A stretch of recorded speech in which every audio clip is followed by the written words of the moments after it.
합니다.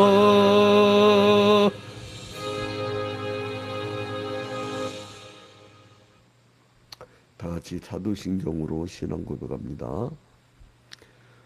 전능하사 천지를 만드신 하나님 아버지를 내가 믿사오며 그 외아들 우리 주 예수 그리스도를 믿사오니 이는 성령으로 잉태하사 동정녀 마리아에게 나시고 본디오 빌라도에게 고난을 받으사 십자가에 못 박혀 죽으시고 장사한 지 사흘 만에 죽은 자 가운데서 다시 살아나시며 하늘에 오르사 전능하신 하나님 우편에 앉아 계시다가 저리로서 산자와 죽은 자를 심판하러 오시리라. 성령을 믿사오며 거룩한 공예와 성도가 서로 교통하는 것과 죄를 사하여 주시는 것과 몸이 다시 사는 것과 영원히 사는 것을 믿사옵나이다. 아멘. 1년 365일 새벽기도에 창세기부터 요한계시록까지 매일 성경 한 장씩 통독 및 강해 실시간 스트리밍 라이브 방송 생중계 전국 유일에 또 최초로 시도했던 그 새벽 기도회를 이제 시작하도록 하겠습니다.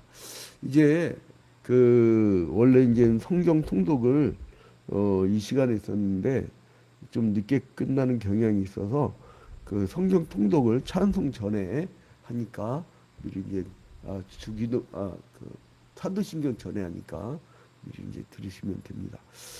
오늘은 여러분들에게 문제 제기를 하겠어요. 여러분 땅은 누구 것이라고 봅니까?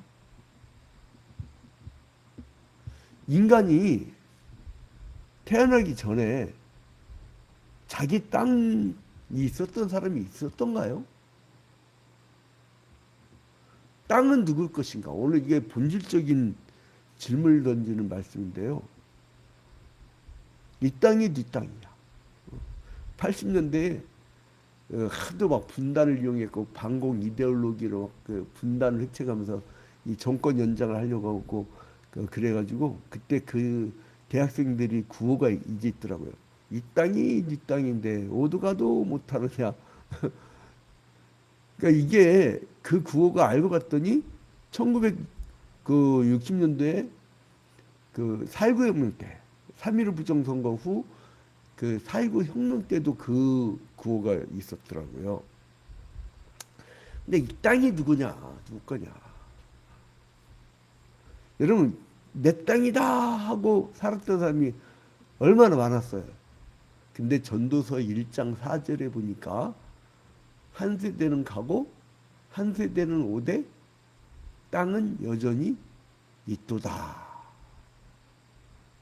그러니까 한 세대는 가요. 여러분 우리 갑니다. 그막 내거 할 거 없어요. 내가 마음을 비우면 편해. 내 거다 생각하니까 힘든 거야. 한 세대는 가. 그 다음에 한 세대가 와. 그럼 우리가 어떤 세대를 물려줄 것이냐 이 문제인데 오늘 열왕기상 21장에 보면 이 천하의 나쁜 왕이 나와요. 이 북이스라엘은 하나님의 뜻에 반해갖고 여로보암이 그 제사 드리는 곳을 자기 마음대로 정하고 그리고 또 하나님이 정한 인물이 아닌 사람들을 자기가 마음대로 제사장을 세우고 절기도 바꾸고 이런 죄를 짓잖아요.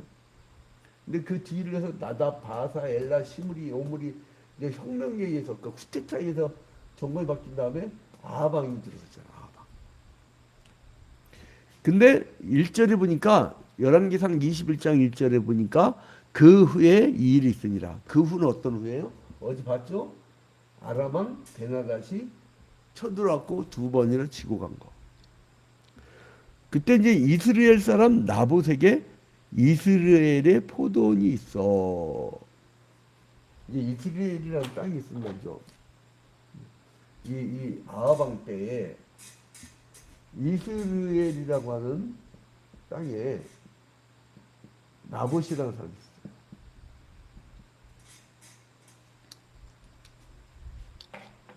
근데 이제 이 사람이 그러니까 이제 우리가 오늘 이전까지 엘리야 때는 종교적 타락을 봤다면 이제 오늘 이 보는 모습은 사회적 타락.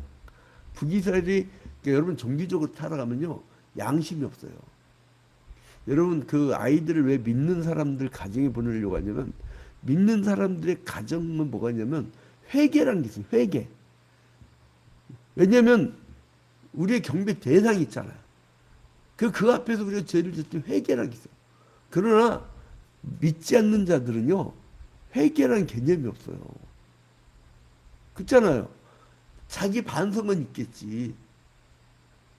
그런데 우리는 살아계신 하나님 앞에 회개라는 게 있잖아요. 그런데 이제 여기서 보니까 이 사람이 포도원이 있네. 그런데 그 포도원이 하필이면 왕궁에서 가깝대요. 근데 이제 여기서 보니까 왕궁에서 가까운데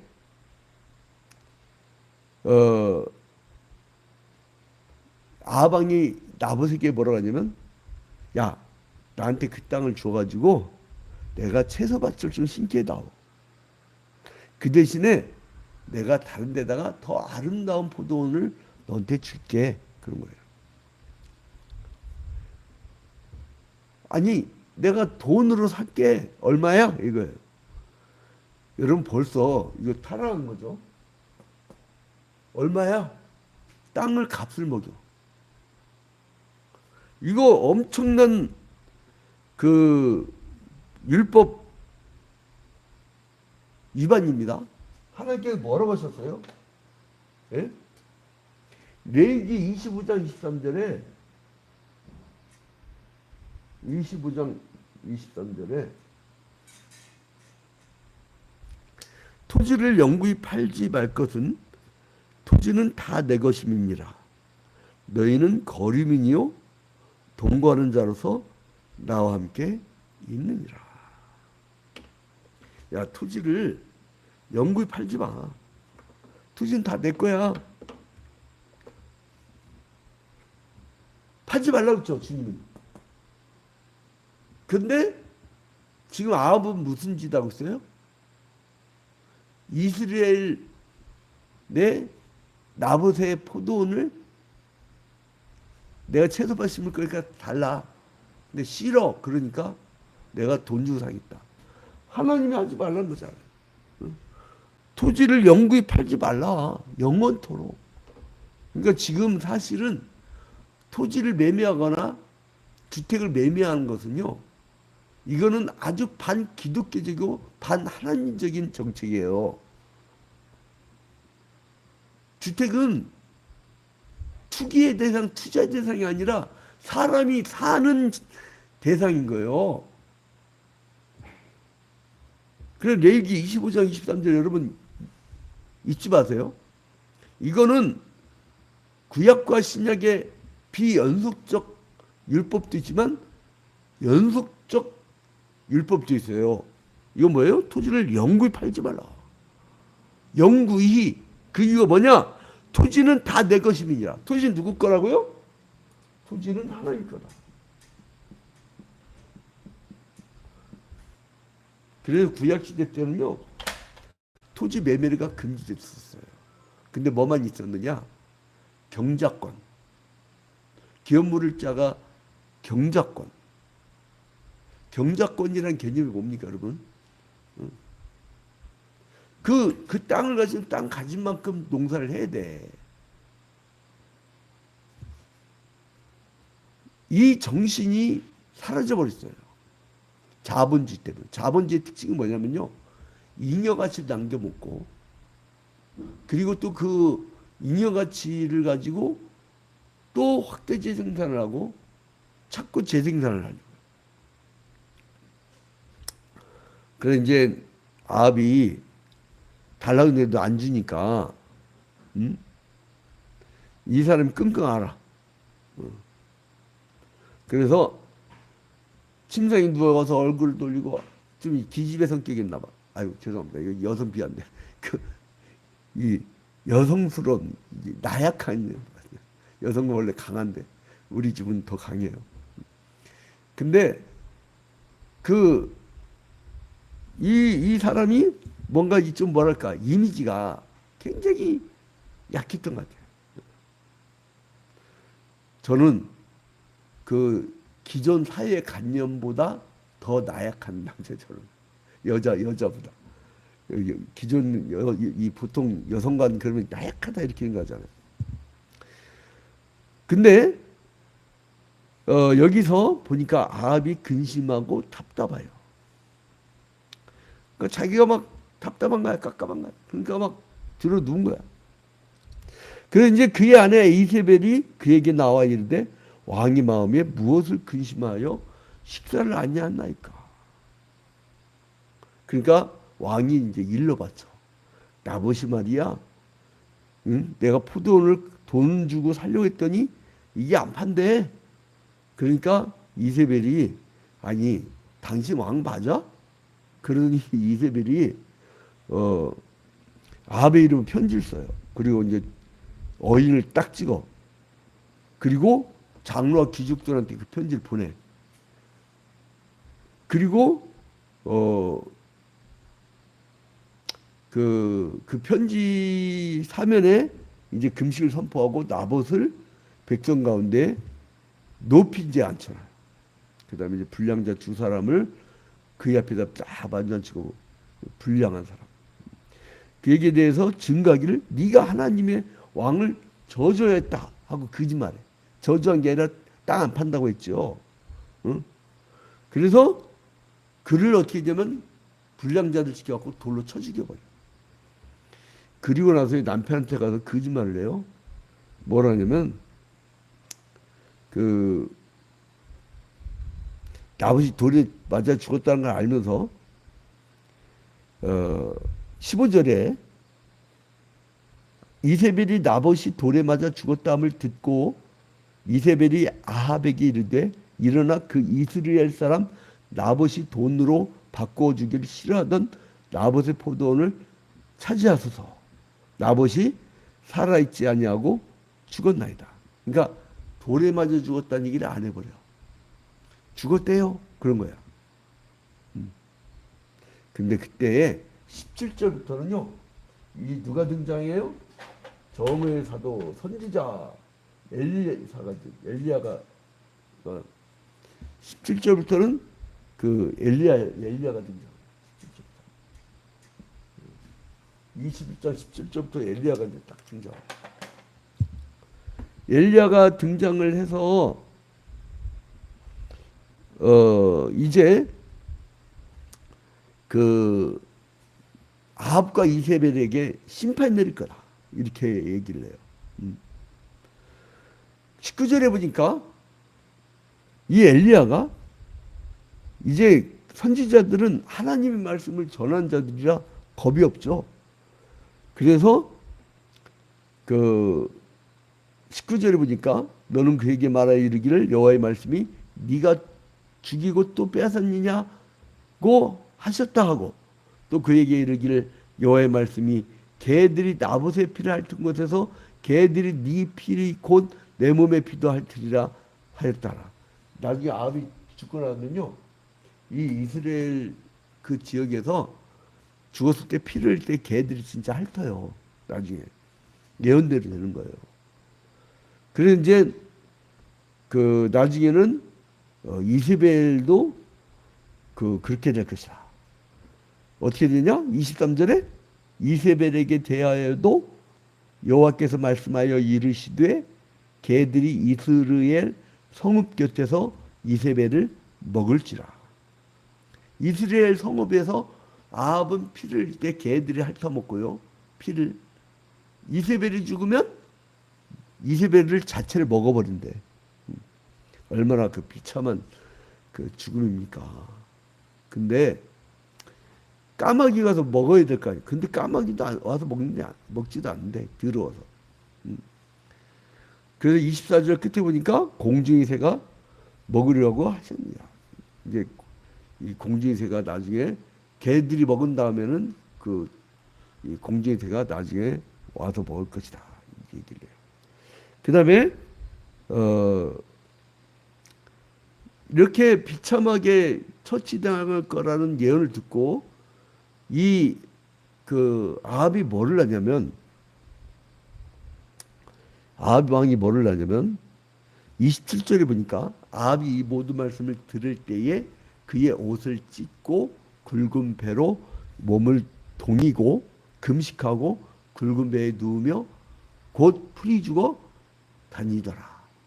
그러니까 이게 풀이 죽었고 어우 큰일 났네. 나 저렇게 죽으면 안 되는데. 그러면서 어떻게 하냐면 이제 굵은 배를 몸에 동이고요. 금식하면서 굵은 배에 누워가지고 엉엉 울면서 이제 회개하는 거예요.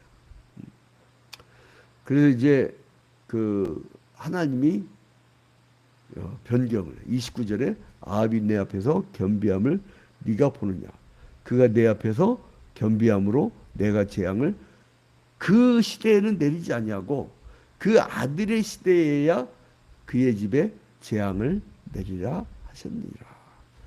자 이렇게 회개하니까 하나님이 또 돌이키는 그런 모습이 나옵니다. 자 이제 결론을 맺겠습니다. 이 이세벨의 그 잔인한 살상으로 이제 그 이스라엘의 나봇이 이제 죽는데 그것이 이제 나중에 어디서 나타나냐면 여러분 그 열왕기하 9장 30절에 나타나요. 이 저주가 엘리야의 저주가 열왕기하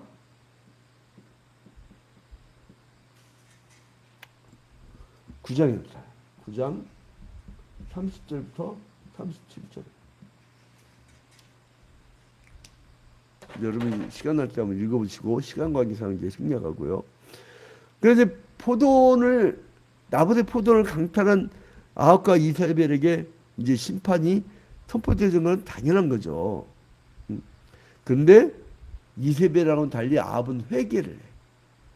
회개를 하면 하나님은 마음이 약하시잖아요. 우리가 예수 그리스도의 보혈의 피 앞에 회개하면 주님께서 용서해 주시고 우리를 들어 사용하시잖아요. 우리가 알잖아요. 그래서 이제 하나님께서 이제 이 사람을 용서하시는 그런 장면이 나옵니다. 자, 근데요. 아까도 말씀드렸지만 레위기 25장 23절에 보면 하나님이 율법을 주셨던 거잖아요. 이스라엘에게 토지란 거는요. 한 개인의 소유가 될 수가 없고 조상 대대로 그리고 후손 대대로 이어져 가야 될 공동체의 자산이었던 거예요. 그래서 하나님은 토지는 내 것이라고 영구히 팔지 말라 했던 거예요. 그러니까 토지는 원래 하나님의 뜻은 한 개인이 마음대로 사고 팔 수 있었던 것은 아닙니다. 그래서 이제 매매를 언급했던 그 모세율법이 아주 정확한 규정을 하고 있죠. 결국 뭐냐면 여러분 토지에 대한 독과점은 요즘에 윤 대통령이 카르텔 자꾸 그 말을 잘 사용하시는데 그 이제 독과점. 이 독과점은 결국 인간에 대한 예속을 가져와요. 사람이 사람한테 포로가 된다니까. 사람이 사람한테 임대료를 내고. 그래서 이제 그거를 방지하려고 하나님이 매매하지 말라 했던 거예요. 영구히 팔지 말라 했던 거예요. 근데 이 아합인 그 말씀을 잊어버린 거죠. 말씀을 잊어버리니까 잔혹한 범죄를 저지르지. 요즘에 막 묻지마 살인사건 나오고 난리가 아닌데 이러한 것이 왜 나타나냐? 교회의 젊은이들이 오질 않고 젊은이들이 말씀을 듣질 않아. 그러니까 기독교적 세계가 심어지지 않을 것 같아요? 완전히 귀신잔치지 이게. 응? 이번에 잼버리 대회 마지막 날 이렇게 보면서 폐영식 보면서 야 이게 이 사회가 저렇구나. 아니 어떻게 청소년들 앞에서 아주 야시한 여자들 나왔고 막 춤추면서 그게 무슨 K 문화라고 막 얼굴이 화끈화끈거리다. 내가 보다가 꺼버렸어 그냥. 아니 어떻게 막 섹시한 폼으로 와. 그는 이제 이 여신 어디더라 내가 보다가 놓쳤는데 그 외신 중에 하나가 뭐라고 하냐면은 잼버리는 야영을 하면서 아이들이 뗏목도 만들고 단합하면서 거기 공동체성을 기르는 건데 도대체 잼버리 정신은 뭔지 모르겠다라고. 자, 아무튼 간에 이 나보드 포돈을 탈취해 가지고요. 그 죽여갖고 탈취하잖아요. 근데 이제 엘리야가 니들 나중에 하나님 화가 나고 니들 잔인하게 너희들 심판을 낼 거야. 근데 이제 아합은 회개를 하잖아요. 여러분, 우리가 실수할 수도 있어요. 그럼 실수할 때는 뭘 해야 되냐? 회개를 하면 됩니다. 오늘 혹시 우리가 주님 앞에 나가서 회개하고 나면 마음이 가벼워져요. 편합니다. 회개를 안 하면 어떻게 하면 불편해. 어두워. 그러니까 밝은 천국에 가려면 이 땅에 그 있는 모든 죄악들을 다 털어놓고 회개하고. 아합 같은 악한 사람도, 악한 왕도 회개하고 금식하고, 그러니까 하나님이 그 세대만 봐주잖아요. 여러분, 오늘 하루 천국의 그 기쁜 맛을 보는 여러분이 되시기를 주님의 이름으로 축원드립니다. 주기도문으로 마칩니다. 하늘에 계신 우리 아버지여, 이름이 거룩히 여김을 받으시오며 나라의 마옵시며 뜻이 하늘에서 이루어진 것 같이 땅에서도 이루어지이다. 오늘날 우리에게 일용할 양식을 주옵시고 우리가 우리에게 죄 지은 자를 사하여 준 것 같이 우리 죄를 사하여 주옵시고 우리를 시험에 들지 말게 하옵시고 다만 악에서 구하옵소서. 대개 나라와 권세와 영광이 아버지께 영원히 싸움나이다. 아멘. 주는 쌍방향이니까 혹시 오늘 특별한 일이 있거나 기도 제목이 있으면 말씀을 해주세요.